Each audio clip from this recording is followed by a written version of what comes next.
I love working with children. So pediatrics was kind of a given thing for me, especially from working in my clerkships in my third year and working with families and kids.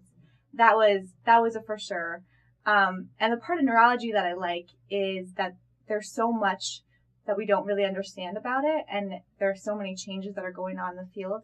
I think it's really exciting. And it's also, I think that kids who have neurologic disorders, it's a very tough thing for families to understand and to cope with. So I thought it was a particularly great chance to really work with families in that sort of sensitive and emotional time. So I'm drawn to it for the social and emotional aspects as much as I am for the intellectual. I would say my first real exposure to Batten disease was at the beginning of my research year.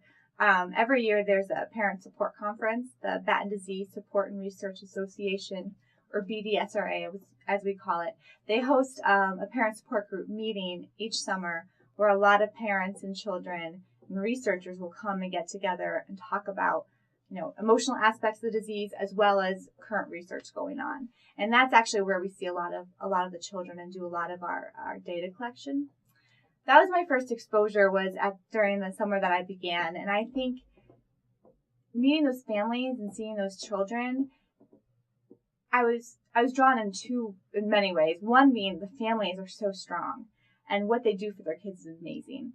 And they are so dedicated to helping out with the research in it, even if it might not help their child, help another one, which is very humbling. And also the kids, they're incredible. They're so resilient in what they can do. And I think that's what really drew me in initially, seeing the kids throughout the year as well. And I think the last one I went to was particularly hard because it was after working with it for the year and feeling like I was beginning to understand it better.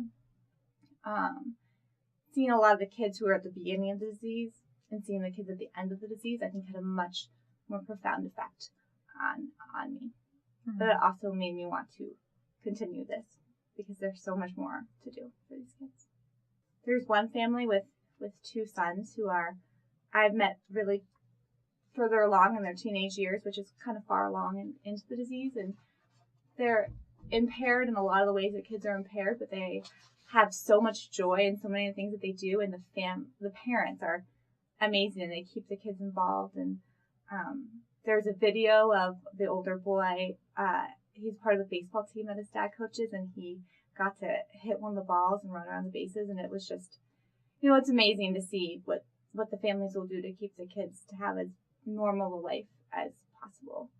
And another family where there's a little boy that's so smart and so funny, and he is completely blind, but just, full of joy and always really wonderful to see at the conferences.